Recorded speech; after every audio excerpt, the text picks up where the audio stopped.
It's an old-fashioned Saturday matinee here on Sportswire Radio, and it's for good reason, because our guest has certainly got a lot of power. He certainly helped stomp a lot of his opponents in the ring. He has been a huge part of things over the past year in one of our favorite companies called DBW, where he has broke out and been very dominant, especially of late, with a team called High Power. And you're going to see these guys coming up here later tonight in DBW Danger Zone. He's going to be in an I Quit match against a former champion with a last name Graves. He's going to talk about that plus his journey, which has led him to DBW, amongst many other places, including some other people we've seen him in the ring with, defeat, and some. He needs no further introduction, but because it's his first time here on Sportswire Radio, and he is a man that carries a skeleton to the ring, we want to make sure that we get this introduction right. So with that,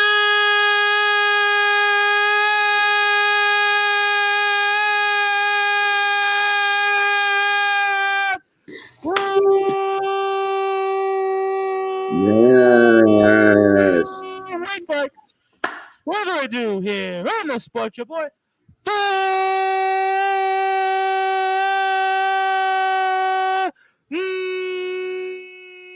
number one,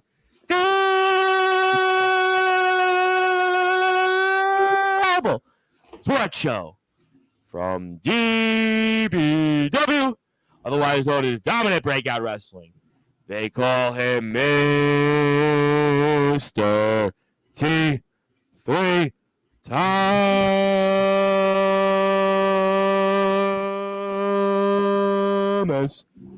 Yeah,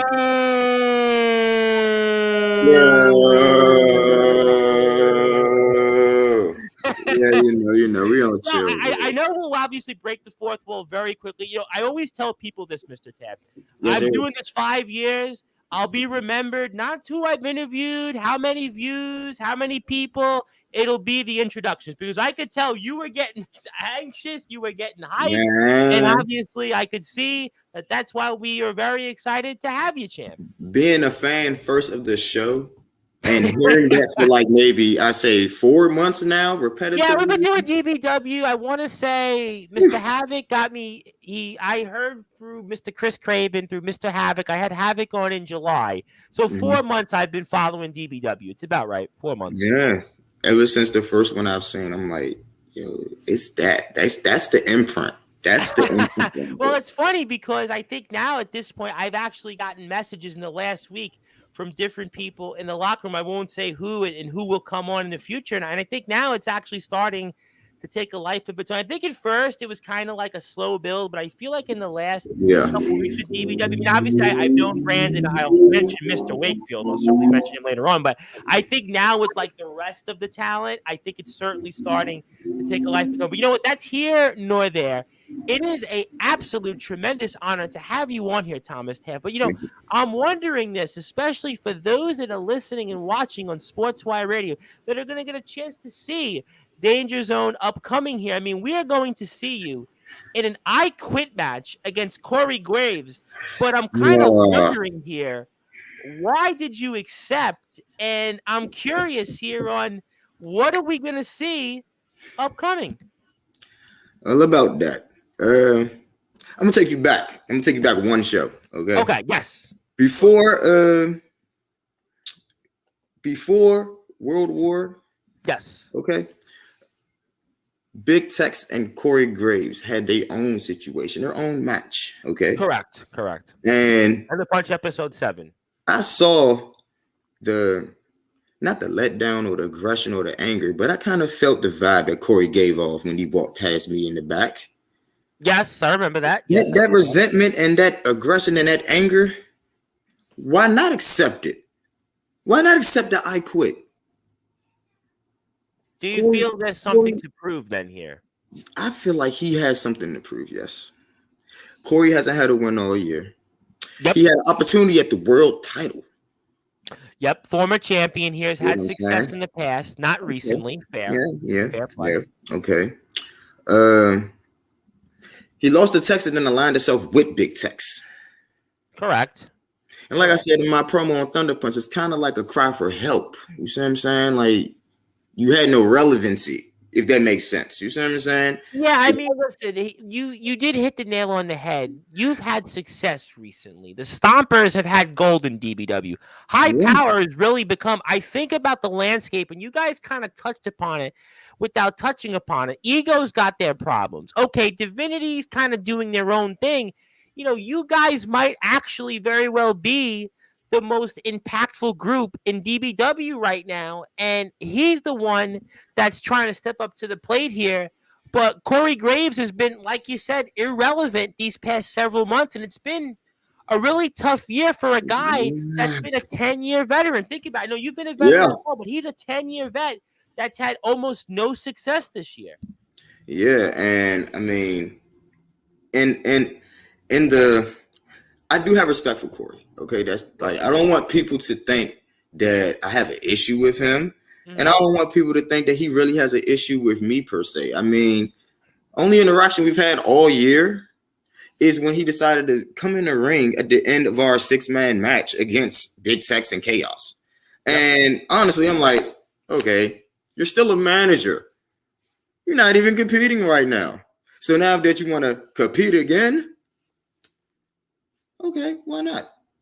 We can have a one-on-one match. We can go out there and see who's going to qualify for the Anarchy title match, which was supposed to be me at Thunder Punch. But as you see, let's talk about that, because you had said with Simon Bartholomew, along with Rob Blade and Richie Blanco, that it's time for you guys to have gold, and you especially. Now, you've done a lot in DBW, no question. You've had some success. You've got wins over the likes of the Blaze, Ace Christian.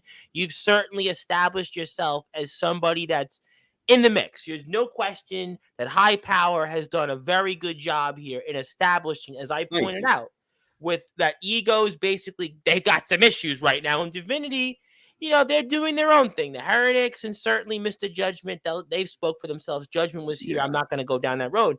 But, if you think about it right now, you guys, it's time for gold. And there's no question that in your run here in DBW, while successful, has not held gold yet.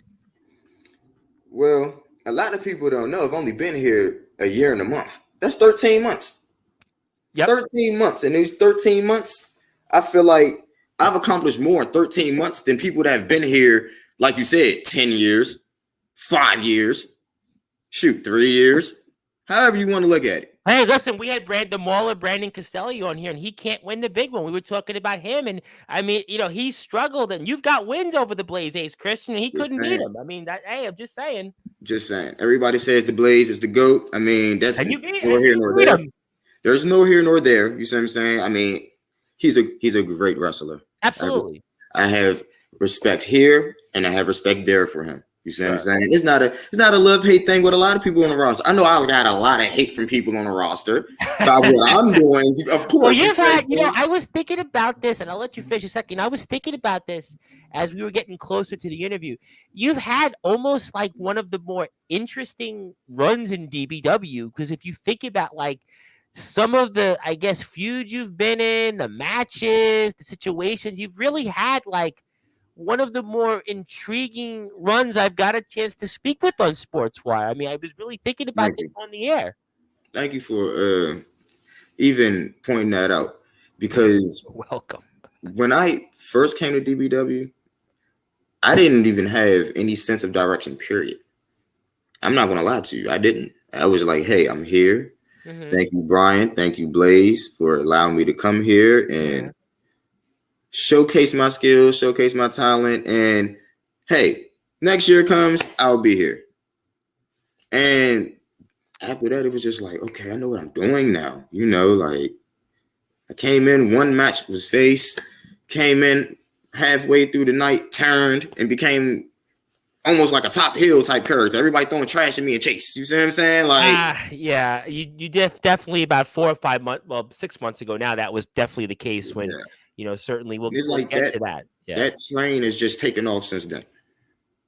Well, I mean, how does that make you feel? Now you've got a chance. Let's talk about this for a second. We'll come back to the current. I definitely want to talk a lot about the Stompers. I want to talk about high power. But, you said something interesting. You've been here for now a little over a year. Have you been able to reflect on your time here in DBW and how it's been? Yeah, I actually have. Tell me about it. At the very beginning, I felt like I was there to more so try to prove myself versus now it's not really a proving myself thing. It's more so I know I have the respect from my peers. You see what I'm saying? And that's on the face side or the heel side, whichever side you want to look at it. Well, why would you say that when you've had experience? You're not a rookie. You've had experience with a lot of these guys. Well, why say that? With every company, just like a new job, you see what I'm saying? It's a new opportunity. So it's like you don't want to come in there and be, hi, everybody, I'm in everybody's face. And then you're like, well, I want to say to myself too. No, I was in the middle. I was like, let me fill out who needs to be filled out at one time, talk to them on my own. Like people's experiences are not everybody else's experiences. Sure, I can understand that. I respect that. A lot of the companies I dealt with in the past, from I say 2011 to maybe 2017, 18, right before the pandemic, I was in maybe 3 or 4 different companies, and I was just tossed around. We were talking about that off the air, and you've actually been in different places. And how does it compare then to being here in DBW? Honestly, this has been the best year I've had. Not just wrestling, but just how I felt about wrestling, if that makes sense. It's not even just about being in the ring, like everything about it, from the promos to the atmosphere, the people, like everything this last year, from October of last year to now, September of last year to now, it's a different energy. It's a different feeling. So now it's like I have more enthusiasm to go to these events. I have more. I'm more happy to be around these people and work with these different wrestlers. Versus in the past, I was kind of discouraged a lot. Why? Why were you discouraged, if you don't mind me asking? Not because of wins or losses, but it was like the atmosphere, maybe. Kind of, sort of the atmospheres. It was like, I'll come there with the right intention, and I feel like maybe the energy given back wasn't the same. If I was giving you 100%, I would feel like I was only getting maybe 50 on the back end. I can relate to that. I've always been, anything I've done in my life, whether it's this, whether it's my political career, which I make jokes about, or other things I've done, I always say I'm a feel guy. It's got to be, it's not about the money. It's not about, where my position might be. It's kind of about almost like, what's the atmosphere like, and do I feel comfortable? And I, if you don't mind me saying this, obviously getting to know a lot of the people in DBW and covering DBW on Sportswire now, like you said, for about 4 months, a little more than that, I kind of think that DBW is really, to me, one of the standout places in the atmosphere, that it has to break the fourth wall a little bit here. Yeah, me too. I've been saying that literally since I've walked in the door. Literally. I'm glad you said that. It's kind of crazy. Like, when you culminate certain people together, like, I'm going to pass a little bit. Just a little bit. I actually knew about Mr. Judgment a long time ago. Really? Yes. Okay. Before I even knew about DBW. Okay. Wow. And he actually knows this conversation because me and him have had it before. Me, him, and Chase actually have had this conversation before. Okay. VBW, Vancouver Backyard Wrestling in Canada. They had a tournament called the Quest for the Best. They were looking for the best wrestlers all over the world. You see what I'm saying? And both of them actually sent in video packages. Didn't know who they were or anything. But I did hear Mr. Judgment say DBW. I took that time to look them up on YouTube. I was watching them for about 3 years. Never thought in a million years that I would be here in their company. This is facts. How does that make you feel, though? It's funny you said that, because I had on a wrestler who now became the XCW champion, ACT, and ACT was talking about the fact on the air a few months ago, because XCW is a company kind of similar to DBW, and he was talking about the fact he was a fan originally of XCW. He was watching it on YouTube, and then he decided that he wanted to become a wrestler, and he went through that process. I mean, you obviously have a slightly different background than that, but I mean, you wound up watching this company in DBW. Now you're a part of it. I mean, does that almost feel weird? Does it feel like you kind of sit back and go, "Wow"? I mean, what is that like? It's kind of like a nostalgia feeling. Okay. Like I play sports, so watching football on TV and then you Sure. be a football player, it's like, okay, cool. That's easy because you can go to school, get on the team. You see what I'm saying? Stuff like that. Sure, But wrestling, I could relate to that. I but mean, I wrestling, played sitting at sports. home as that little kid, like I'm 32, so when I talk Okay. about We're wrestling, about I the same know age. a Okay. lot of stuff about history of wrestling and stuff. And people be like, "But you weren't born that." I'm like, "Well, that's because I studied, and I'll go back and watch old stuff." You see what I'm saying? Sure. But watching wrestling on TV or being around it, going to events when I was younger, stuff like that, never really registered in my brain. Like, okay, you're going to be a wrestler. It was just something I picked up. Like, okay, I'm not playing football no more. So what can I do?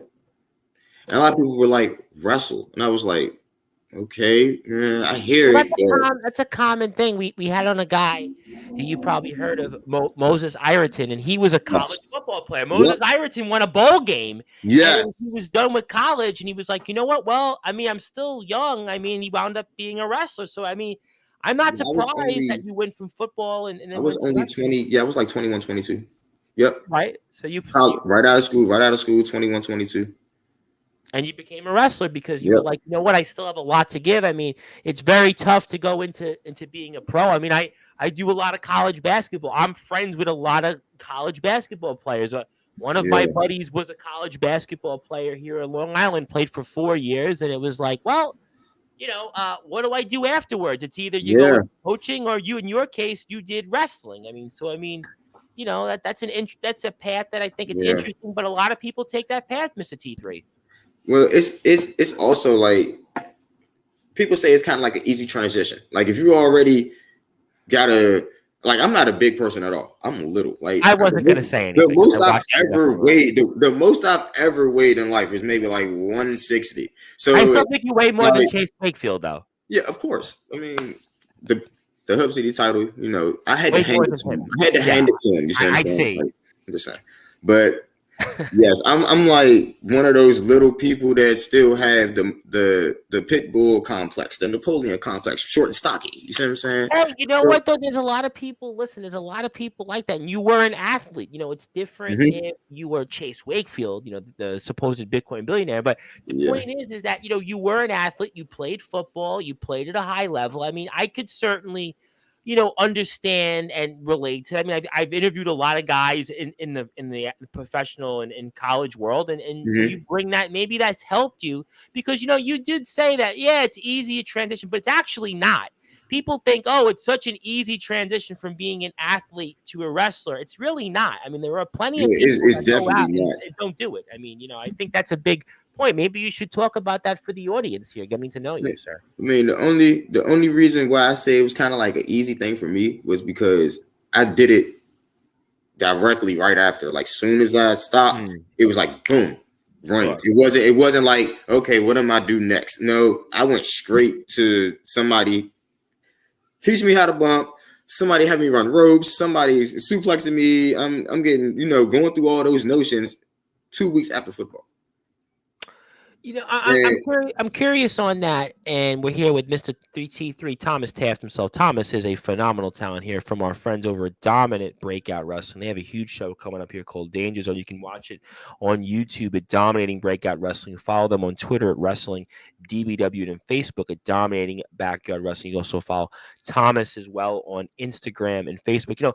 I'm very good friends with a boxing champ who's a boxing champion who's become a big deal in the UK. His name is the natural born fighter RP Davis. He holds 3 world titles, and he was a boxing champion, but his boxing career got somewhat cut short because there was an injury and he couldn't finish, and he was probably going to be where he would have made a lot of money, but it didn't happen. But he waited. He he didn't go right away, but he had a connection. And long story short, he knows a guy you probably heard of, William Regal, and he became and did the whole thing. But the point is that he had a period where he didn't know what he was going to do with his life. And he got into wrestling at the age of about 31, 32. And he had a 2-year or so window where he was like, what do I do for my career? Now, I'm curious for you because you were a college football player and you had some success. You weren't going to go pro, but if you had waited like an RPD and waited a year, 2 years, do you think you still would have became a wrestler?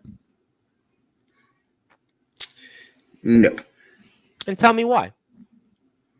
Because at that time, I was either going to go back to school, and that wasn't really an option because at that time I didn't have the funds. They wanted me to pay. No more tuition things, no more grants, Financial aid, yep. And I was like, well, I don't have that. And then I was also in a situation where my living things weren't good. You feel me? Where I was living at wasn't good. So I was like, okay, pick and choose a situation. And I ultimately became a father. Oh, wow. Okay. So that stopped a lot of stuff. You feel me? Like, now fatherhood's here, and I didn't go back into the ring until 2016 after that. So that was like a 4-year, like you said, that space that William Regal had. Well, RPD, right. RPD had the gap, and he knew William Regal, and he was able to get the connections, but he had the gap because he had an injury, and he was always a wrestling fan. He always loved wrestling. He wanted to wrestle, but he was unsure of, do I try to come back and fight? Because he had been a boxer. He'd won, and he'd won a couple of regional titles, but he wound up doing it. But you went right away after college and said, I'm going to be a wrestler. But then you had the gap. And in the gap period, I mean, you obviously trained, you knew how to do it, but were you ever like, I'm never going to do this? Yeah, I kind of was. I was sitting back for a while, kind of getting real discouraged. Like at one point, I wasn't talking to nobody. I didn't have like all my wrestling friends I had from that era. I just stopped talking to them because I wasn't in North Carolina no more. I was back in Maryland. You see what I'm saying? And being back up here, a lot of people that were wrestling, I didn't know them at that time. I didn't know about WCF or anything until 2015. I knew more about DBW just from watching them and knowing about them before I knew about WCF. And then when I went to WCF, I went there. I trained with Q Stars. I trained with rest in peace, AJ Lynch. He was a phenomenal big man wrestler too. God bless his soul. Then I met Ego. Know them. I've heard of him. And this is like when AJ was like young. This was baby AJ. So wow. Okay. Yeah, like 2016, 2017. Yeah. And that's what made me get back into wrestling. But then it's like, soon as I got back again, another break comes. The pandemic. That was a tough one. And that was just like, the pandemic came. I could still go to the gym, but it was no companies really wrestling. It was nobody wrestling until I heard about DBW again. So it almost, if you think it's about like, it here, it's like everything just culminated together, if that makes sense. I think, well, it's two things. I think that the first thing here, Mr. Taft, is it's almost, and we will get into the current, but it's almost in a way, maybe it's fate, maybe the stars aligned. It's, maybe things, also the old adage is things happen for a reason. Maybe this is what it was. You watched DBW, you knew about it, you trained, you were back, but then you had COVID, but then DBW was kind of going at some point during COVID, going back into it. And you said, you know what? I got to go and eventually try this, which led you a few years later into DBW. See, Mr. Judgment, Blaze, and Matt Moore all came to a WCF event when I was there. And I was kind of like, not one of them starstruck things, because like, okay, I wrestle, so eventually, you're going to see the people anyway. But watching, that would be a little weird. Your peers see you starstruck. Watching DBW and seeing when they had the pure ignorance situation going on with Damien Fatale and all of them, those are actual people I work with. Those are the WCF guys that I actually were working with. So that's come up on prior shows here. I could see that. Yeah. So for them to be there, and for me to see, okay, well, these are people that I worked with in the past, so it's a chance that I'm gonna potentially work with them in the future. Yeah, the old adage is that almost like it's a small world, and almost everybody kind of runs into each other. Almost, it's always been kind of my motto here. We're speaking with Mr. Thomas Taft, of course, of Dominant Breakout Wrestling. You want to check him out on Instagram? We've actually got his link here at T3time_. Want to say hello to my buddy Ron. I'll answer this for you. Good afternoon, Tom. Is this guy a cruiserweight? Well, he's really a heavyweight, because if you see him in the ring, the way he moves, he really does move like a heavyweight. He's got a heart that's basically twice the size of a heavyweight. We're going to see him in the ring coming up here at DBW Danger Zone against Mr. Corey Graves in an I Quit match here. And he is a part of a group called High Power, a really exciting group here that has had a lot of success. And you can check it out on the DBW pages. But, I want to come back to the current. You've aligned here with High Power, with obviously the Stompers. They've had a lot of success in DBW. They've held gold. Yeah. And, what's that been like working with Richie Blanco and Rob Blade? Because they have been in a number of different places also. And these guys, what they do in the ring, you got such a component with them. But what's it been like working with them? It's great. Honestly, it's great. I can see why. They got the size, they got the strength. You guys, you certainly kind of, I think, really kind of almost compliment each other. Here's a little Easter egg I could throw out there. Uh-oh. First time I came to DBW and actually competed was the first time the Stompers came to DBW and competed. Yep. So that is kind of just a little Easter egg, okay? And then just conversations, just the universe, how things coexist with each other, how things happen backstage, how things happen in reality, in the real world and stuff. It just gelled together. And honestly, I miss Chase. I actually miss Chase. And I'm going to tell you why I say that. Because when you bring up High Power, a little side of me, maybe like 2% of my body weight cares, okay? Just 2% of my body weight cares for Chase, okay? Let me put it that way. All right. I miss him, you feel me? I really miss him. I hope that... Well, he's got this whole thing about Aaron Jones. I love Aaron Jones. Aaron Jones is my best friend. And then, this is like bizarre. I think he was better. Maybe he was better off with you. He held gold. Just saying.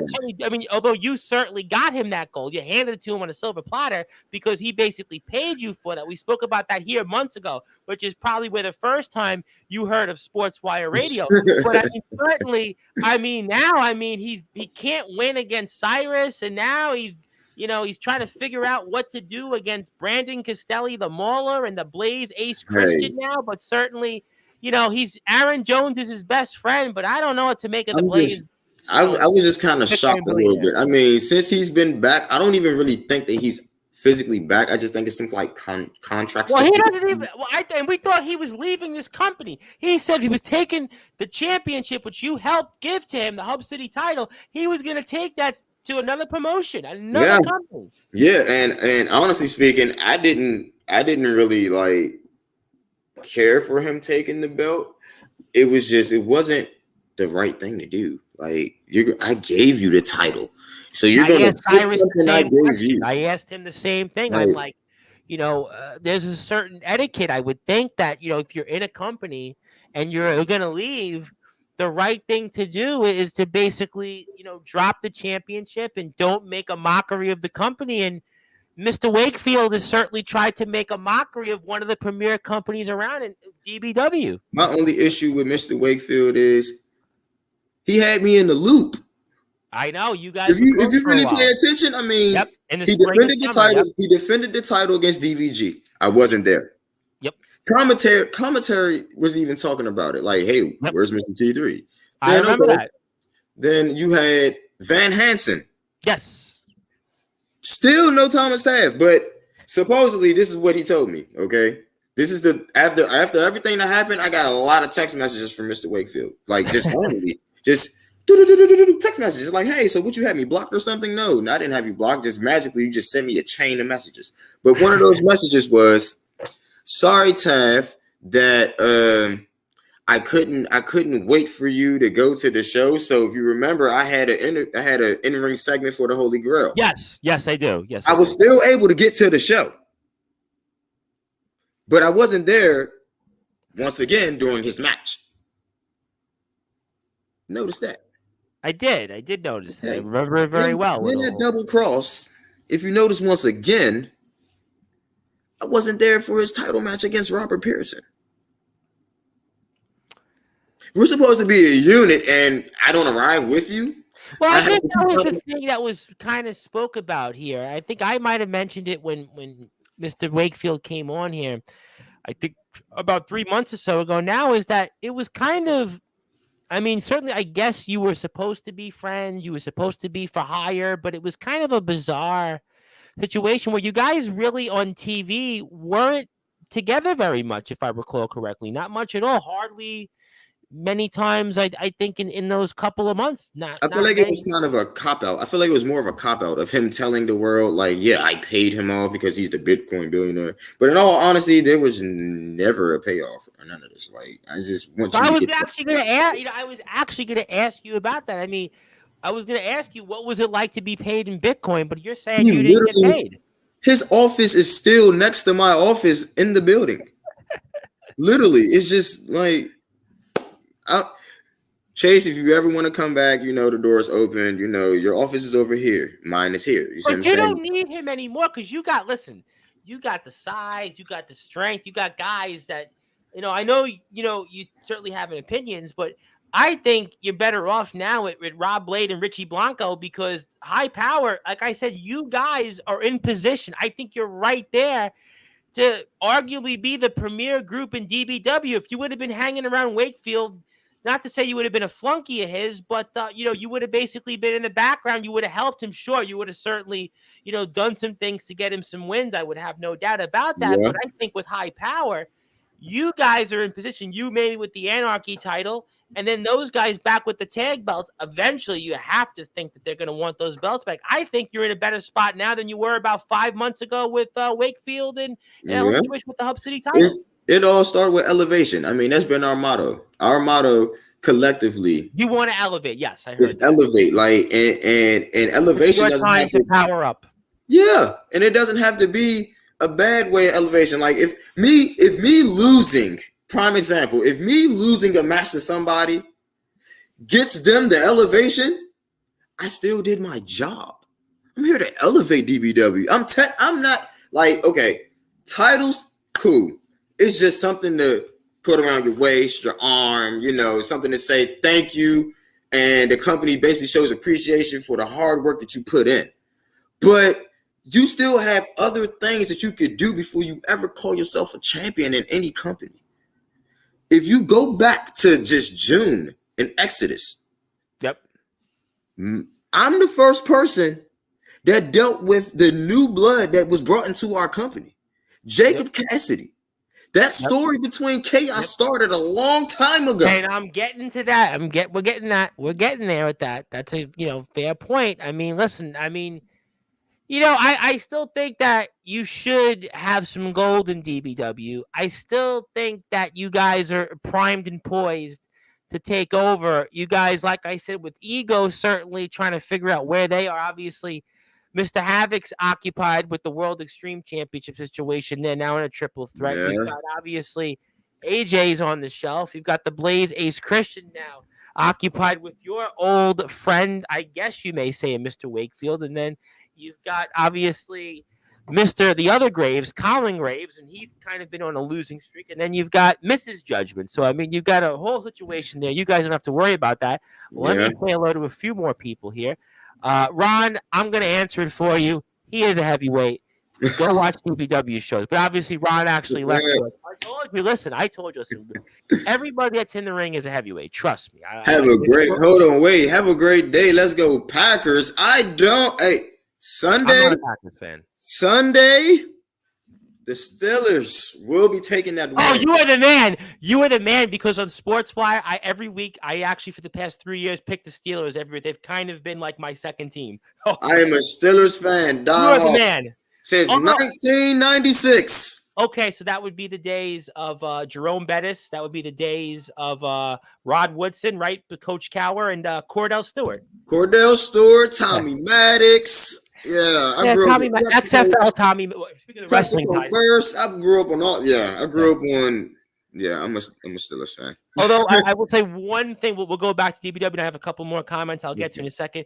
I will say two early painful memories I remember, even though I wasn't a Steelers fan at that time. The first one was the 1994 AFC Championship game where the Steelers were against the Chargers, and they had it 1st and goal, and they couldn't get in the end zone, and they wound up losing in Pittsburgh. And the second one was the 1997 AFC Championship game against the Denver Broncos. Yeah, the Broncos. Yep, and that was the game another game that they had a lead and lost. So I also want to, but they've had some better memories since. Now, here's the crazy thing: the '97 one with the Broncos, Tim Tebow did the same exact thing. Remember in overtime, the Broncos. Yes, correct. Same thing. Yeah. Hey, it's always those little heartbreaks. It don't be a lot of heartbreaks for us. Yeah. The Steelers have had some wins since, so it's all good. But okay, so I guess our buddy Michael Blackheart, his father-in-law is a referee at XCW. I believe at his retirement match. He says, "I'm liking the shirt. I like the shirt also. It reminds me of one of those old trying to think if you remember New Jack Swing, one of those groups wearing one of those old retro shirts. I mean, it's one of them. It's a Saved by the Bell shirt. Oh wow! Okay, I was close enough in the ballpark. I was close enough. I remember I did watch Saved by the Bell, not on the original when it was airing, but I watched it on MTV when they used to play it. So there you go. So I did watch that, and I certainly could say a few things about that. But thank you for the comment, Michael. Thank you. What do you want to be remembered for? In your career, what do you want to be remembered for in your career? Obviously, we got a long chapter to write still in the book. Basically, steal Cyrus's phrase, but I mean, what would you want to be remembered for in your career? So all around career, or just right here at DBW? It could be anything you want, because I'll have an answer for you when you finish, and you'll appreciate the answer. I always say this when these things come up, because I really feel like I can't even put in perspective yet, because I feel like my career hasn't even started, honestly. That's actually the answer I'm going to give you, is that the best is yet to come. Stay tuned. I really don't.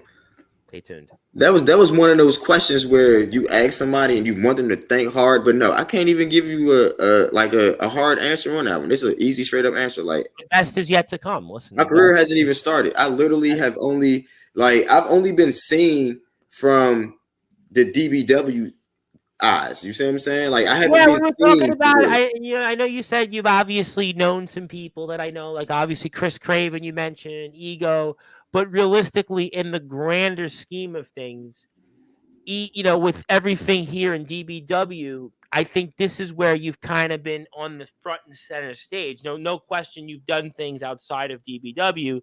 But I think in terms of the wrestling career, I think that you've got a lot to look forward to. And like I said, the best is yet to come. And I think especially in DBW and other places, and I'll answer it for you. I feel like it is a longevity thing with DBW.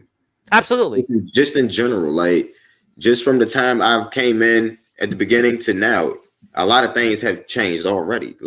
I think DBW. On an upscale, not on the down, on the up. Everything's increased. Listen. I mean, spending a few minutes on it. If you think about, you talked about it. Look at where DBW was a few years ago, or even I would say, a year and a half ago before you walked in, right? To where the company is now, where the company has this huge following. The company's in indoor venues. The company is moving with a larger roster, people coming over from different places. And it's a company that's definitely moving away from what it used to start out as a backyard wrestling company. I mean, it's underground, but I don't even think DBW to me is underground. I think it's going away from that even. Yeah, it's breaking away from it.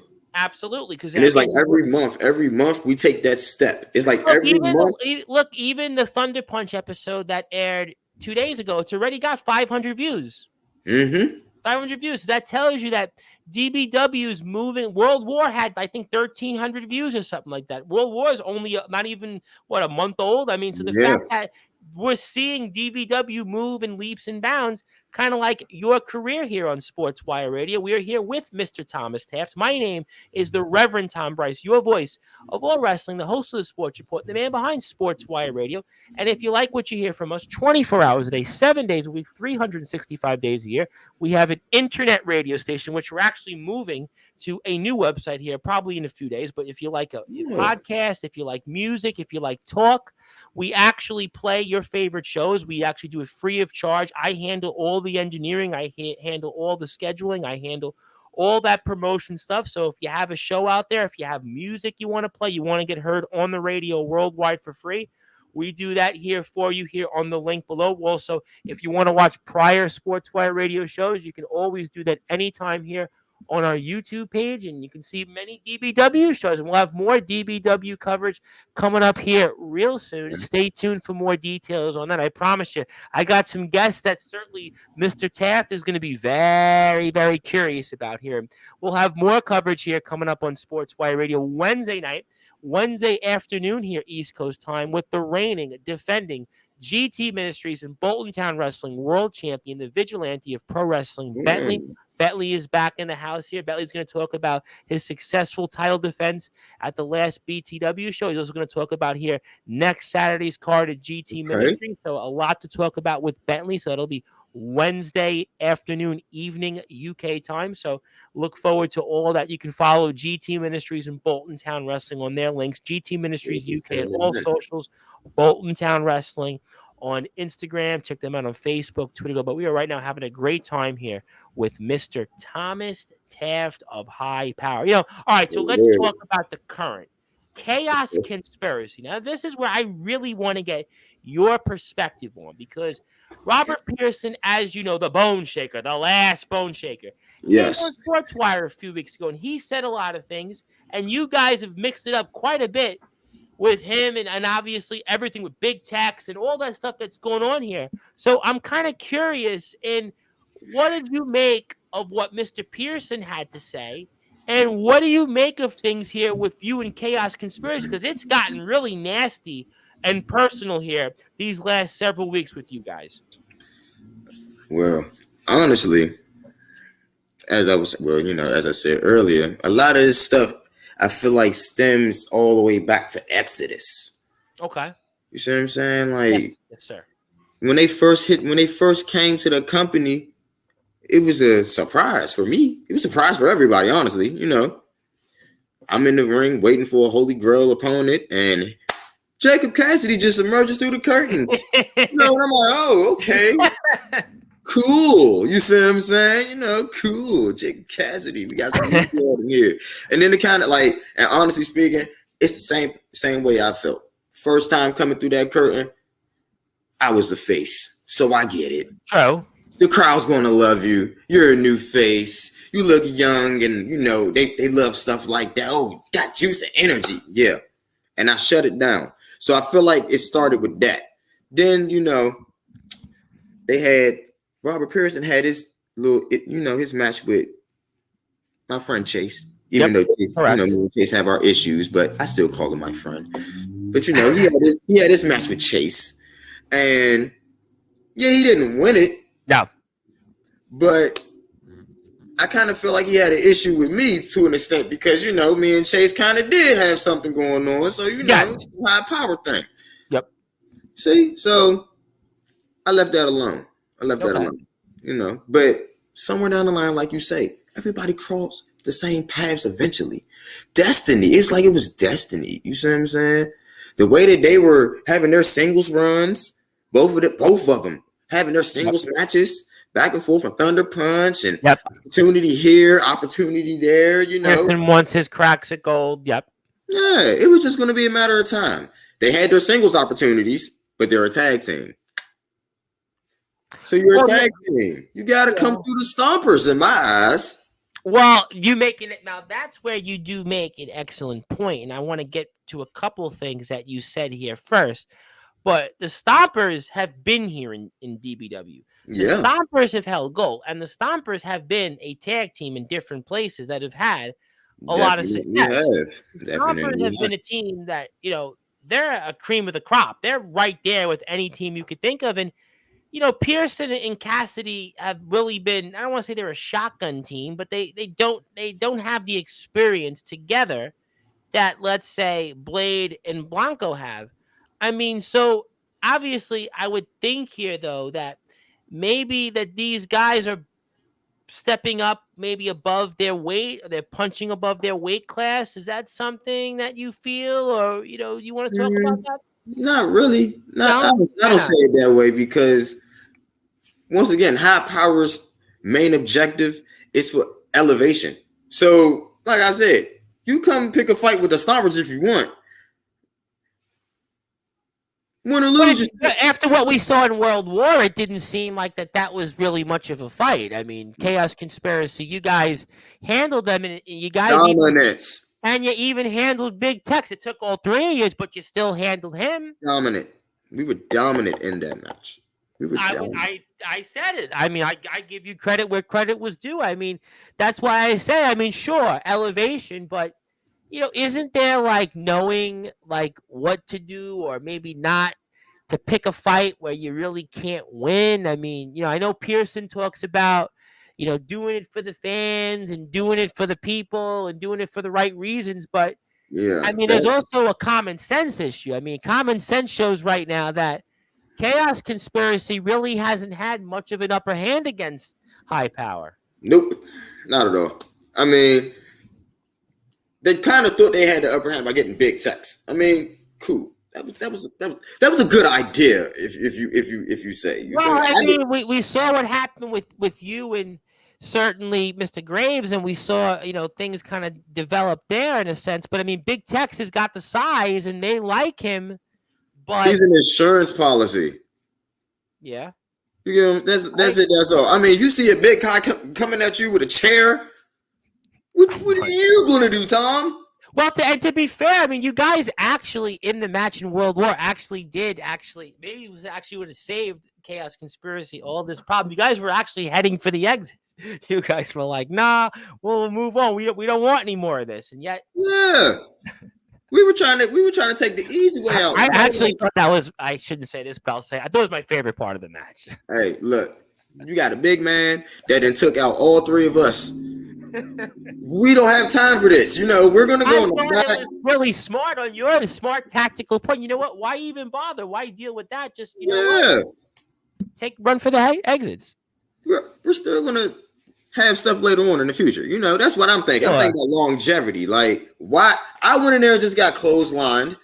Rob just got tossed and splashed. Richie's getting tossed. No, we're done. We don't need this. And honestly speaking, Big Tex, because you're going to see this. I don't know if you're here or not, but you're going to see this. Uh-oh. You need to drop Corey before Corey drops you. What do you mean by that? Okay, well, I guess we'll have to find out. I'll give you a little piece of this. Well, don't spoil anything. I always tell every wrestler, don't tell us what's going to happen. If you want to, you saw what happened at Thunder Punch, so it's okay. Everybody saw what happened at Thunder Punch. I did. I watched it. I watched it twice. We spoke about it off the air. That aggression that Corey showed, I have not seen that in Corey all year. I did something to that man at Thunder Punch. That's why he challenged me to an I Quit match. It was something. I didn't really do much to him physically, but something mentally in Corey, well, just Graves, as he calls himself, something snapped in Corey. Something snapped in Corey. I don't know if it's just my energy now. I don't know if it's, the aggression of he needs a win. I don't know if it's, he wants to prove that I don't need Big Tex or I don't need the company. I don't need whatever. But I felt like he had a lot of built up aggression towards me. Do you think then his judgment's been clouded? Yes, I do. And why? When you start feeling like, you have like what else is like you're at the bottom of the rung right now. You just went from Pretty world much. title.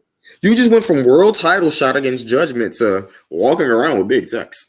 I'm just saying if I lose a match to somebody and then the next show I'm walking out the ring with them, kind of looks like that they have my soul a little bit. No point of taking Mr. Judgment, Father Filth, but it looks like Big Tex is holding Graves by his cojones a little bit.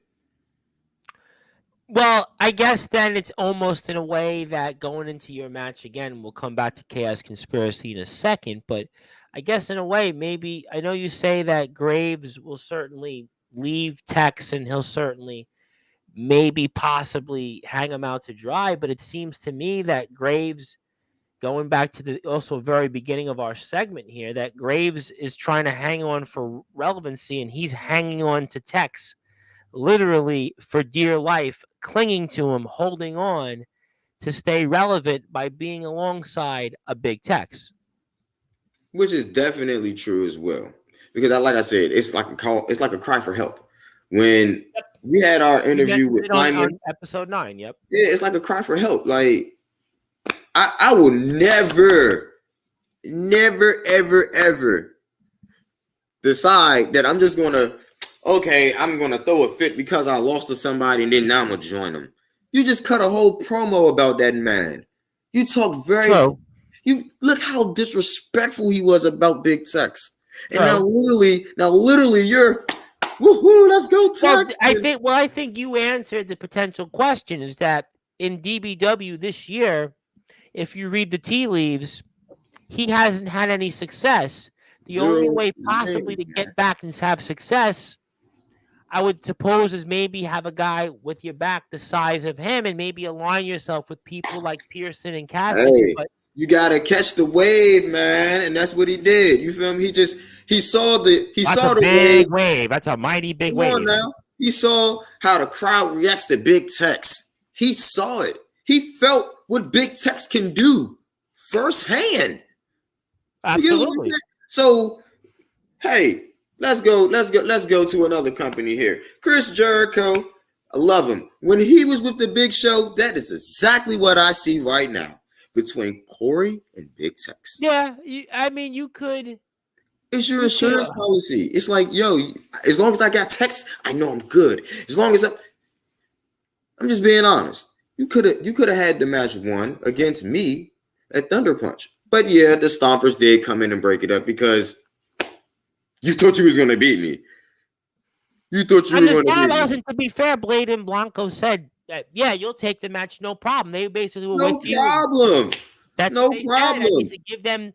The Stompers came in to ensure, the Stompers stopped that pinfall because my arm was too slow to grab the rope. That's it. I was going to kick out of that spike. They were just coming in just because maybe. Yeah, that's why I sat in the corner. They just wanted to join in and have some fun. I sat in the corner and watched everything. You see what I'm saying? I saw Big Tex come and I was like, okay, time to leave. All right, let me ask you a question though, and I'm curious on your thoughts on this because I've asked a number of different people in DBW this, and I have to ask you the same question. It's really at the expense of Mr. Pearson. And, there are certain wrestlers, and in Pearson's words, do it for the fans. Pearson is doing it for the fans. There are others that do it for the money and the gold. Judgment gave us, a Judgment-like answer because he doesn't do it for the money, but he's got the gold. And then we had Cyrus, who pretty much talked about the smart move is to go for the gold and the money because, again, there's really no friends, no loyalty in this sport. It is kind of a dog-eat-dog business. Now, not so much to ask you about high power, but rather Mr. Pearson. I'm curious because you are the guy that has the experience edge over a guy like a Robert Pearson. Do you do it for the fans? I mean, Pearson argues that without the fans, you'd be nothing. But then again, in this sport, it's about winning championships, making money. So where do you fall on this whole thing about either doing it for the fans or doing it for gold and the money? The fans boo me. So at the end of the day, I'm doing it for them, but at the same time, you're going to get a reaction regardless of which way you go. You see what I'm saying? Face or face, you're going to get the cheers. You're a heel, you're going to get the boos. But didn't Pearson to you seem naive? Kind of did to me. Yes, it did. Because at the end of the day, these fans are going to be fickle. Look at what I did. Just look at what I did. Cyrus, right? A guy who's been a DBW lifer, DBW legend. He always did it for the fans. The fans turned on him after what happened with him and rolling havoc for the World Extreme title. He was struggling, and you know what? He saw it a different way, and now he's got the global championship. So you know what? I mean, the fans are fickle.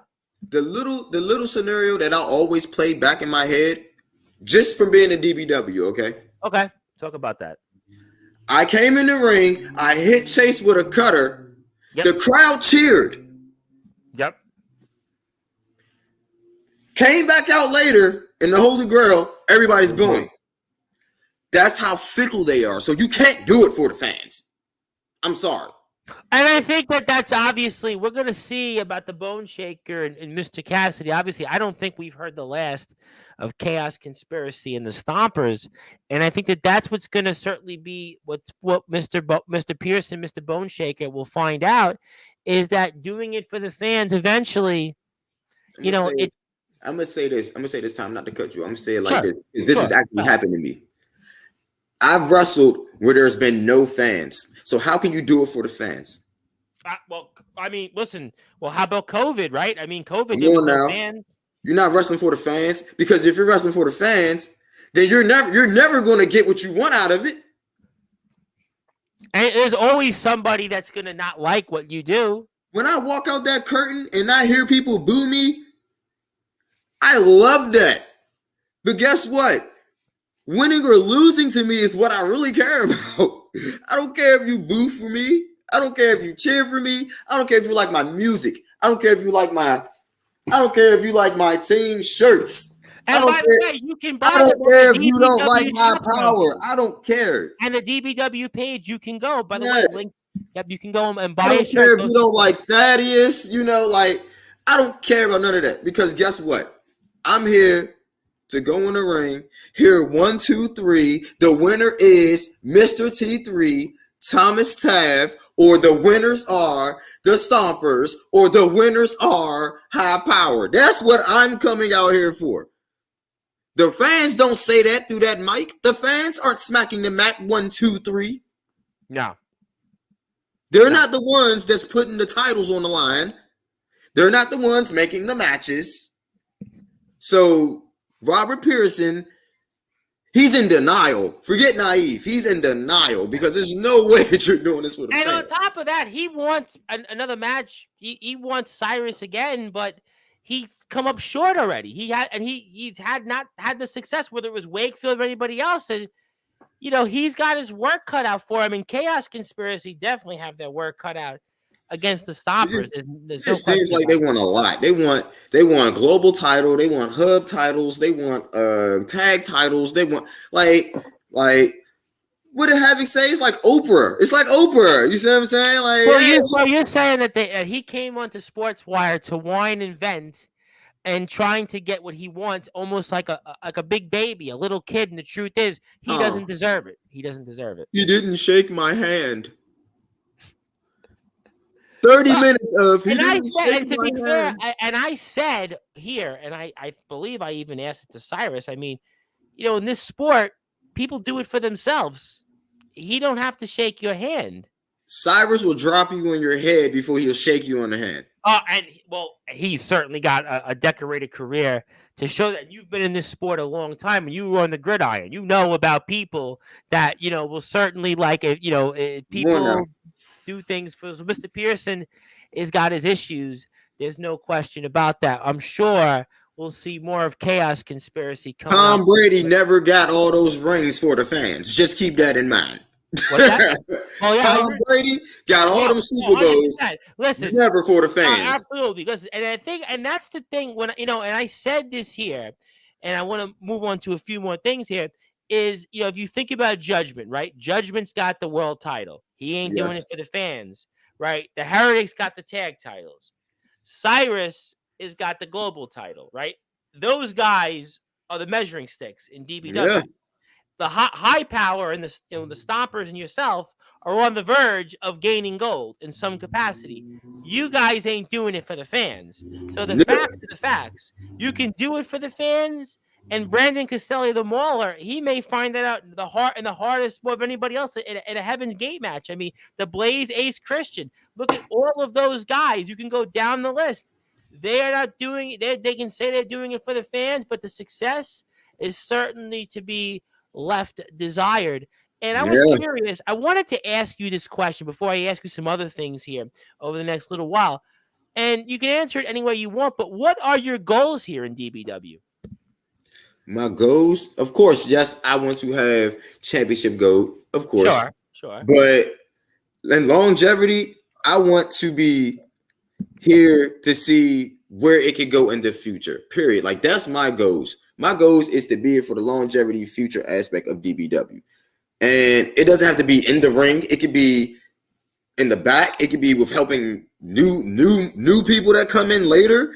It could be with, I don't know, with the camera work, whatever. Like, I don't have just the eye for just being in that ring in between those ropes. Oh. If that makes sense. Like, that's tough, because I'll do it here, okay, because sometimes we do it on Sportswire. There are some people that do this and they like those other aspects. Do you see yourself as somebody that whenever or even now currently would like to do more of those things or learn some of those things? Yeah, or I actually have done a lot of those things in the past, and I've actually done some at some shows. I'll be behind the camera sometimes. A lot of people don't know, but I walk around and record. I recorded Thunder Punch. I can't remember which Thunder Punch it was. I think it was like four? Maybe like four. I think it was four, right? Because I think you were walking around, right? I don't want to say it. I didn't want to say it. Yeah. But I recorded the whole Thunder Punch 4, and that was actually a great experience because it's like, right here in depth, stuff like. And I've always been one of those people that always deal with audio, video, tech stuff anyway. Like, I compose my own. I already composed my own music. The little Titantron that I made. I was actually going to get to that. I was going to say the Titantron I made that on my own. Like, I'm already hands-on with stuff like that. So it's not something that I would turn down. If the opportunity ever came to work behind the scenes, I would love that. If it was the opportunity where I could work behind the scenes and still wrestle, cool. But in longevity, if my age or my body or whatever just decides to say, Taft, it's time, like, because that's my line. It's time. I always say that anyway. But if my body says, Taft, it's time, then I'm going to actually be like, okay, it is time. Let me transition. And I have no problem with that. And honestly, like I told Blaze and I told Brian, I'm here for the longevity. I'm here for the long run. So they can take it how they want to take it.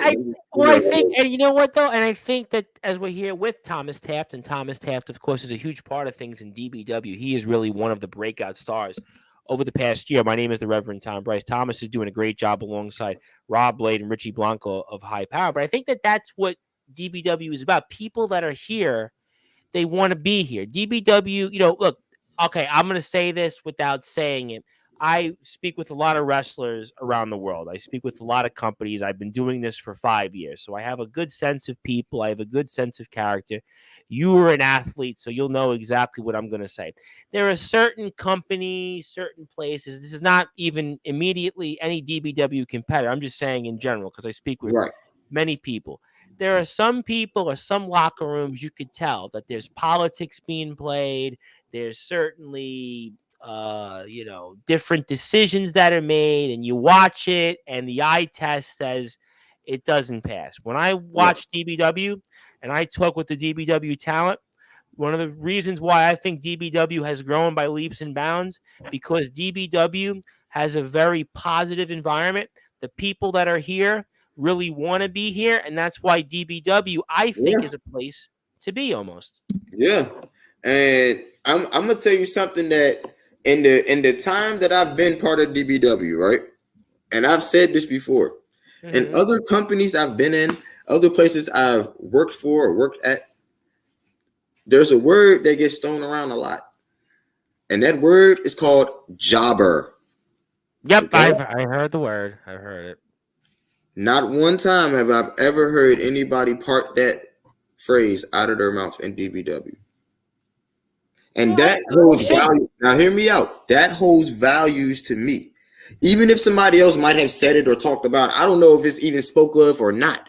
But as long as I've been there, I've never heard that. I've never heard that words come out of anybody's mouth, and I haven't heard that come through my ears. And that holds values to me because I went places. When I had my first win in DBW against Ace Christian, Yep. Brian was on commentation. Okay. Yep. I remember. I watched the match. And he said out of his mouth, that's my first pinfall victory in 5 years. That is facts. So I went through spots where people said, you're a jobber. You're just here to do this. You're here just to put this person over. Hey, we're not really caring about your safety or anything. We're just going to have you go out there and do this because we want this person to look good. You get what I'm saying? But I actually have a retort to that. You ready for this? So, I mean, essentially, a stuntman is a jobber. We don't derogatorily knock a stuntman, right? Because a stuntman, right? If you watch your favorite movies, right? I mean, a stuntman is essentially the person most of the time, unless it's like a Stallone or a certain, guys that, but most times you watch your favorite movies, right? And the actor is not doing that crazy scene. It's a stuntman. Do we refer to a stuntman as a jobber? No. Nope. There you go. So, I mean, to me, I look at it, right? I mean, it's really wrestling to me is not about wins and losses. It's about your performance and what you can do in your abilities. To me, that's really what it's about. So I'm glad that you had said that. And that's why I think DBW is a place that the people that are here, they're here for reasons. And that's why the only people that are going to be here in DBW are here for the right reasons. And that's why we're happy to cover DBW. But I wanted to ask you something because you kind of touched upon it a few minutes ago, and I have to bring it up because you've obviously come out to your actual own music. And I find that fascinating because I've had a few instances in my career in this where I've had wrestlers perform their own music or come out. So what's that like in doing your own music, and how does that translate into your wrestling career? I was curious on some of those things. Doing the music has always been like my escape. Like I've always loved music. I've always loved composing music, writing music, whatever, anything dealing with music, playing an instrument, whatever.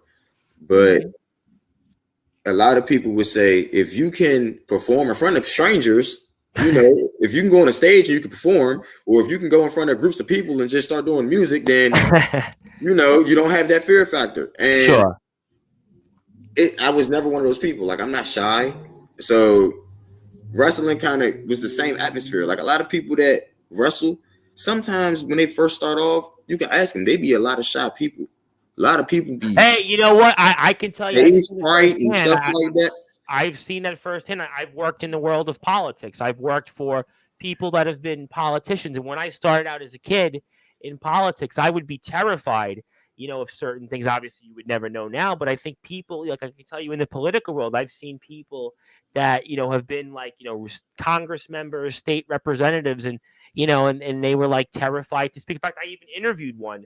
During COVID. And, I think it's actually like to go out there and to do, what you guys do. I think a lot of people don't realize that it takes a lot to just go out there and do it, and people and just not even think about it. Everybody other than your immediate friends or family are 90% in the crowd strangers.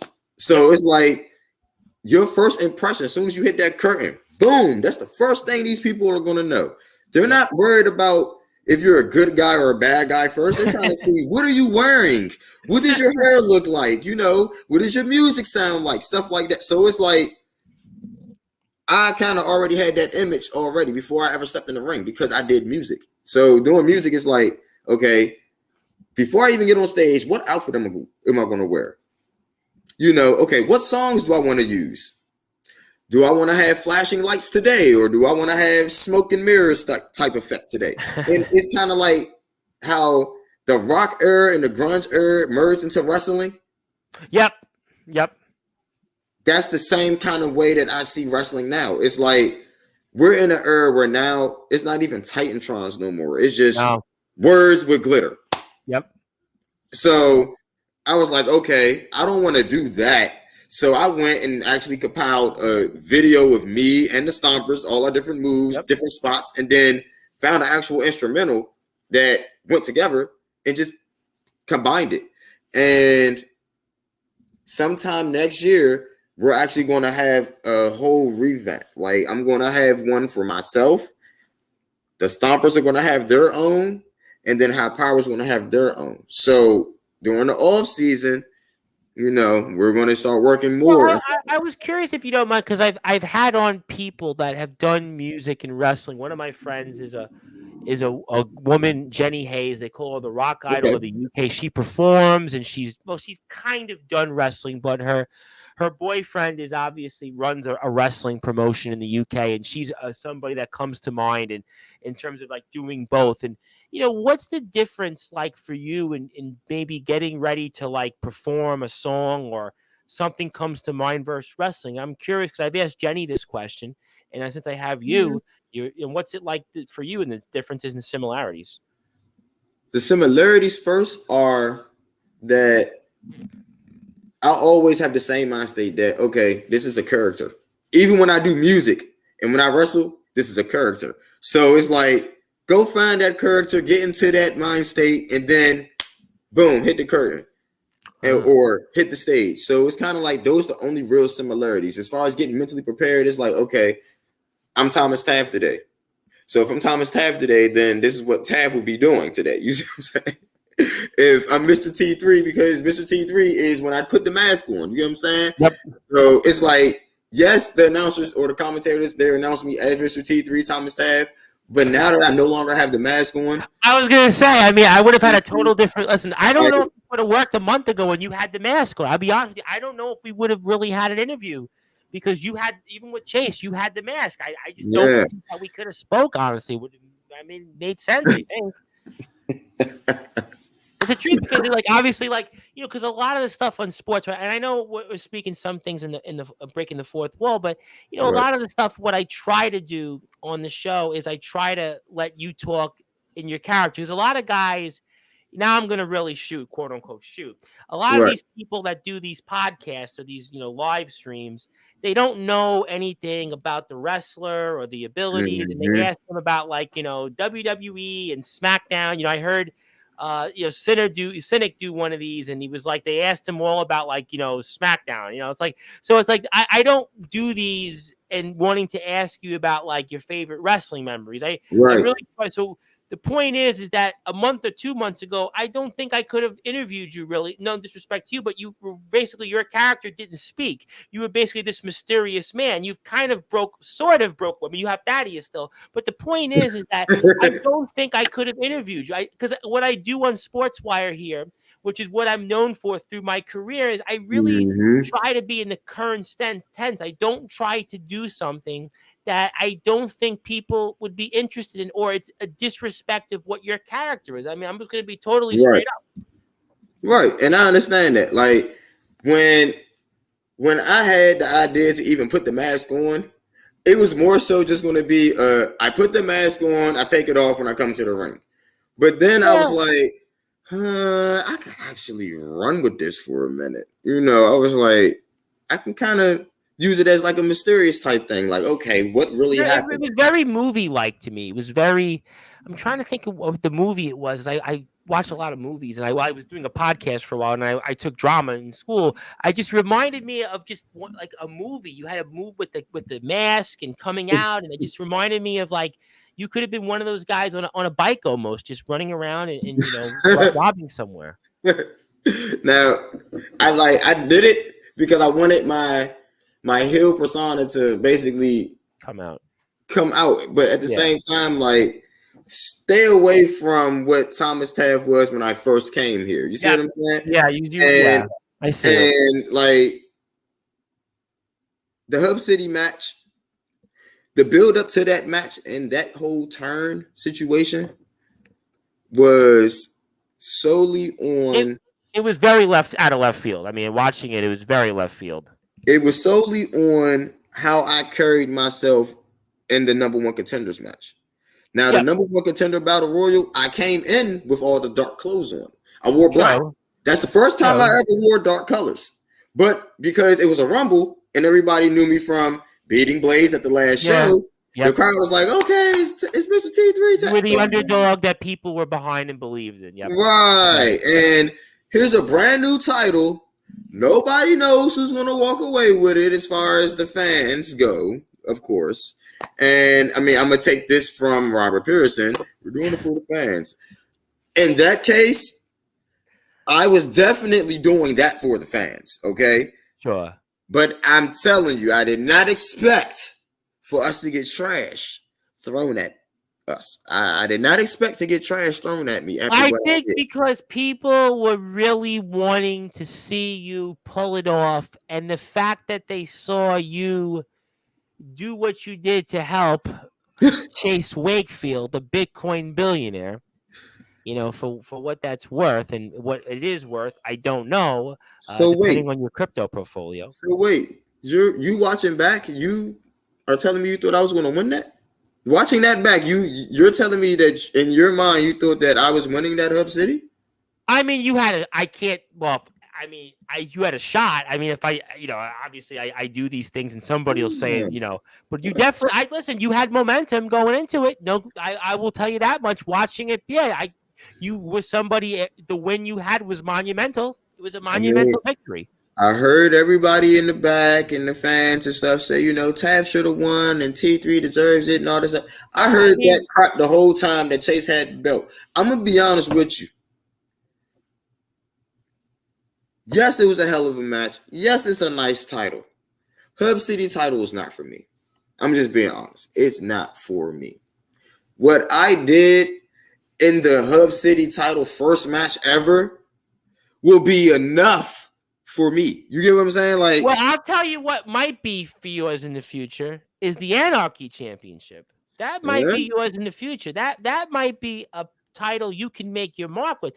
That might be a title. Mr. King of the Mountain has that one. And that title fits right now what I see from you and what I see with High Power and the Stompers with Tag Gold again.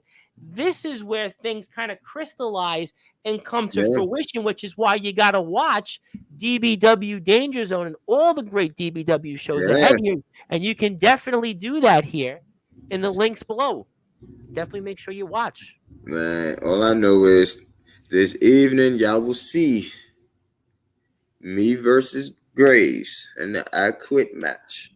And I want to ask you about that here. The winner of that match, you've been talking about the Anarchy title. The winner of that match actually qualifies for that title.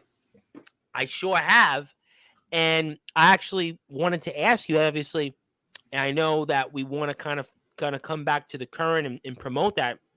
I'll get to a few comments here in a second. But if you were to have final words for Mr. Corey Graves ahead of this I Quit. Well, I mean, I would obviously think as a joke, the running joke would be I quit. But I mean, other than that, you know, I thought it was funny. I thought you would have laughed. But, you know, I try to sometimes make people laugh on Sportswire. But the point is, what if you had final words for Mr. Graves ahead of this upcoming show, this I Quit match, what would they be? Your name is Graves, and that's where you're going to end up laying at the end of this match. Straight up. Like all the respect that we have for each other, regardless if we're in the same company or not. I'm not saying I quit to somebody who literally is walking around with big techs as an insurance policy because they have no relevancy in the company. If I say I quit, Tom, I will come back on your show. Okay? And I will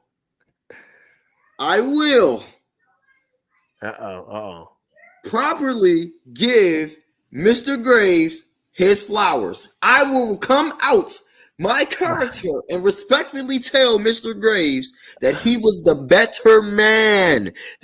I will do that. I will come on your show live, even if I can't do it live. I'll come into your show after Danger Zone and I will say it in the comments. Well, no. Well, listen. You know what? Actually, Something. I'm gonna Just so you can know that that's how much of a man I all right, really am. I tell you what. You know what? You said something real interesting here, and this was totally off the cuff. So I want to tell you what. I'll tell you. I will give you, even if it's 15 minutes, an opportunity. If this really does occur, and you want to say this, you want to say your words to Mr. Graves. If this happens, I'll give it to you at some point in the next few days. Hey, Bottom that'd line. be it. I will. That's all I would do. If I say I quit, So you're a confident man, then, basically. I'm just saying he's like 0-6. He's about to be 0-7. Just saying. Because I'm not going to quit. As much as I've been through this year, I was in the Holy Grail with Azrael. I still was able to move and get out of that ring. I'm just saying, like, you're not Azrael.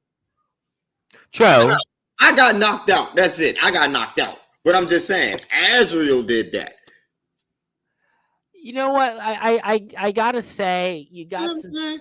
I have a very high pain value. If you pay attention, like I go through a lot. And you had the 3-point shot. You go up. Listen, you have the elbow. I mean, you do. I will say this: you put your body through a lot. I will say, if you haven't watched DBW shows, please do hit the link below. But you definitely put your body through a lot. Anybody can watch a match of yours, and they say that you got your money's worth from Thomas Taft. Thomas Taft delivers and some. Thomas Taft does more than he should be obligated to. Either there should be an obligation of what you do in the match or not. Watching you know, I say this to you very straightforward because I do watch a lot of wrestling. The running joke is I watch more wrestling than maybe what's on the news. But the point is that you really do give the people their money's worth. So at the end of the day, you're saying these things. I certainly have a feeling that we'll be watching on Sportswire Radio here, especially on the DBW YouTube page before with Danger Zone, and we'll certainly have you back regardless. We definitely want you back regardless. We know you're going to win, but we're going to have you back on regardless. We know you're definitely going to win this match, but I wanted to ask you very quickly before closing thoughts here. I understand because you mentioned Biwa a while ago. Obviously one of our buddies here is Mr. Chris Craven, the coach, we call him. I was wondering, you have any memories of Chris Craven? Because I'm sure you know him very well. Because if you go back to those Biwa days, you got to know Chris Craven. I've only went to Biwa to watch. I never competed. Okay. When I went there, I just went there to watch. Yes, I know Craven, but I didn't have many conversations with him. Honestly, I know of people because I went to companies, if that makes sense. Okay. You see what I'm saying? As far as being part of the roster, no. No, but in terms of you were definitely around. Yeah, I was around. A lot of people, it's a lot of people that are wrestling now that I've seen. And now that I see them now, or I tell them who I am, it's like, oh, crap, I remember you from da-da-da-da-da. And I'm I can kind of relate to that in doing politics. When I started out, it was I was volunteering, and I remember there's people now that see me and they go, "Oh, you?" I go, "Yeah." Yeah. So I understand that. Back then, I didn't have dreadlocks, so it was I had shorter hair, and then I'm quiet now. Honestly, I'm quiet now. You didn't seem quiet tonight, Thomas Taft. I might seem like the person that wants to always be in everybody's face and stuff like that. But when it comes to wrestling, every event we've had, I'm always amped and I'm always juiced to be. I don't want to say it, but there's definitely been somebody that looks like you in DBW shows that's definitely energetic. I'm just saying. I didn't want to say it like that. Hey, all the time, man. Somebody has to give energy, man. No, listen, DBW does a great job with that.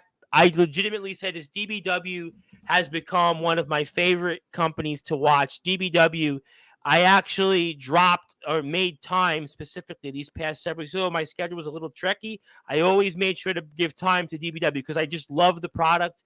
I love the roster and I love the talent. And speaking of a couple of people I love, I want to give a plug first to somebody that's tuned in. My very good buddy from the UK, the Tribal Cheese, the Big Cheese Logan, the legendary tribal cheese, of course, of Colory Championship Wrestling, says, "Good evening, gents. Sending you the cheesy vibes." And he messaged me the other day saying that he needs to come back to Sportswire. We will definitely make that happen next month. One of my all-time favorites. In fact, he's actually sent me from the UK. This is how much of he's one of my favorites.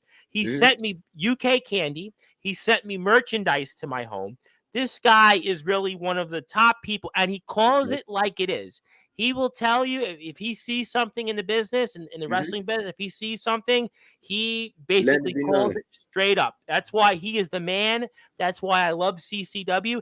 And he's got a YouTube page where, by the way, he meets like all the celebrities. He's met Rhea Ripley, Bobby Lashley, Cody Rhodes. He's met all the stars. He's got pictures with them, autographs. He's got a YouTube page with over 1,000 subscribers. It's called Mad Manx. Check him out. He's the man. And I also, before we move on to closing thoughts, I want to give a plug to my very good friends over at the Five Town Sound, the men's soccer team, who have made the national tournament there, the USCA tournament. They made it as an at-large. They're the number 5, so they're going all the way to Pittsburgh, Pennsylvania. Steelers, there we go. Here we go. And they're going to Pittsburgh, and the guys are going there with my good buddy, Mr. Jason Facina, one of my longtime supporters, one of my biggest supporters throughout my entire career. Coach is going to come back on after the guys finish the tournament, and they're getting ready for that. And they had a phenomenal season. They beat some nationally ranked schools. They beat some NCAA teams, and they lost a heartbreaker in the Hudson Valley Intercollegiate Athletic Tournament in a shootout. But they're in the Nationals, and they've done very well in these tournaments before. So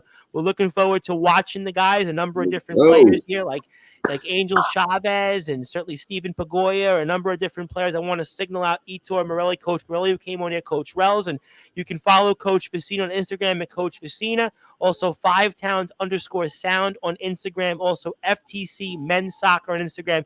They'll have more updates on the tournament, and I'll plug that. Also, again, FTC Men's Soccer, and also we'll have coverage of the men's and women's soccer teams after the tournament. So I want to thank Coach Facina and wish the guys all the luck in the world going into the Nationals. They'll do a great job. I have no doubt about it. They have a phenomenal roster as always, and I really look forward to watching them here. But I know you're a busy man. We're getting ready for Danger Zone. So I want to now give you the opportunity now, Mr. Thomas Taft, Mr. T3, for some closing thoughts. Anything else you want to plug, share, or say, anything you want to say to people hearing you for the first time, whatever else is on your mind, I give you the opportunity now. The floor is yours, sir. Fire away. Just want to tell everybody that there is more to come. There better be. After what I heard from you, there better be more. This is just the beginning. Thank you, DBW, for giving me the platform. Firstly, thank you, Brian Phillips. If y'all are watching this, I never heard of him before. You know, like he's this guy that runs, DBW with an iron fist, like. and I don't know if he appreciates that last line. I'm kidding. But all seriousness, I just want to say he does a great job. By the way, Mr. Phillips is a good man. Mr. Phillips, definitely a great man. Also, like you, does music. Also music. He does music and wrestling, like you as well. Apparently, I've heard from him. Yeah.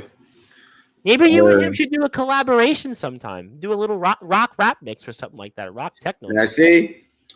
Two Sides to Die. I actually listen to them a lot. I've heard. Yeah, I've heard a few things from them. Yeah. Listen. They're great. When they came to that World War. Oh my gosh. A lot of people are telling me off the air how good that was. Really, people were just so.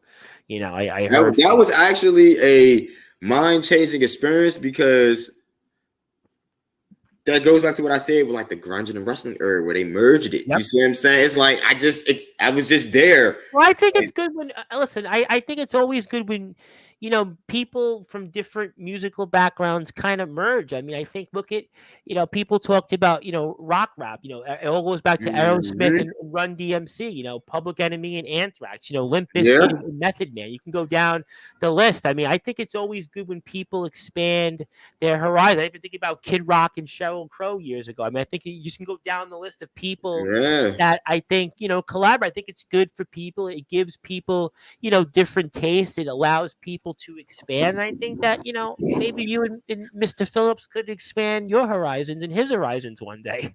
Hey, like I say, it's always a possibility in this world that we live in wrestling. The main thing that I've learned, card is always subject to change, and I use that. I've heard that. And I use that, I use that in every situation, Well, even what's in funny? regular life. I'll make you chuckle. That was I shared this on Twitter.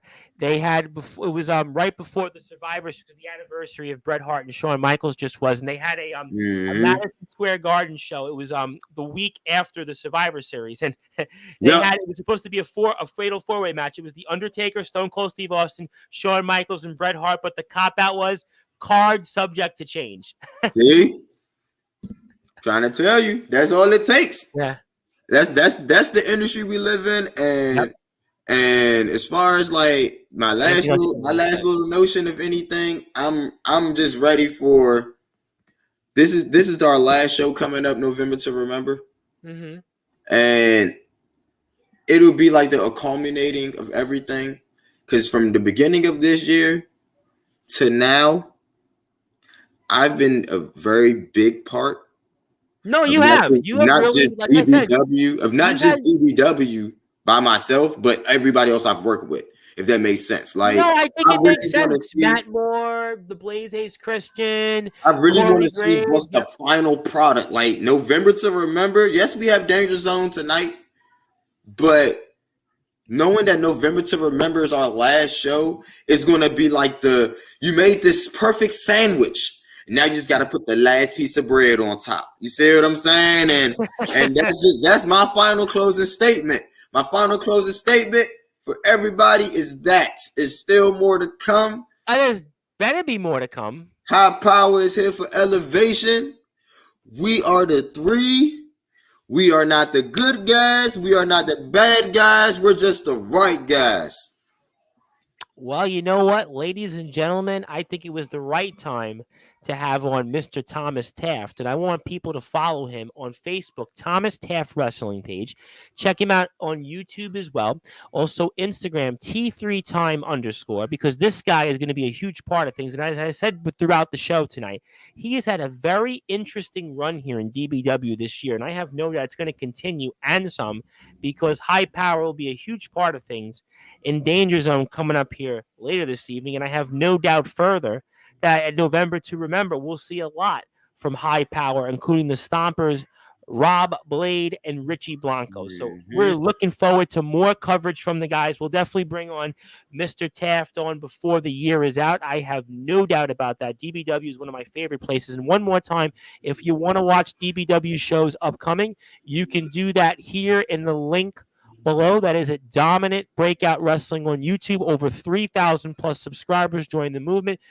Twitter at Wrestling DBW, Facebook at Dominating Backyard Wrestling. Support them, buy a shirt, sub, like, watch, just support DBW, and especially Thomas Taft and High Power. I hope we elevated tonight. I think we did. I look forward to bringing you back on here many, many more times ahead. Thank you so much. Congratulations. Thank you, Reverend. Thank you. Absolutely. Looking forward to more of it here. And ladies and gentlemen, we were joined by Mr. T3 himself, Thomas Taft of High Power of Dominant Breakout Wrestling, getting us ready here for the I Quit match against Corey Graves. And Thaddeus is here with us, and Thaddeus will certainly play a huge role in this match, undoubtedly. Go to the YouTube page of DBW for more information. And if you hear on Sportswire Radio, you can always check out all of our previous shows. And again, stay tuned for more details on our new website. If you're on the internet page of Sportswire Radio, stay tuned for your regularly scheduled programming, which is now about to go on here shortly. So thank you, everybody, here for tuning in. I'll be back here Wednesday evening, afternoon, Eastern time with Bentley, Bolton Town Wrestling, GT Ministries World Champion. But until then, go watch Danger Zone. Go watch Thunder Punch episodes 8 and 9, World War. If you didn't check it out, you need your head examined, but go watch it again anyway. But until then, good morning, good afternoon, good evening, wherever you are, on the number one global radio station that is Sportswire Radio.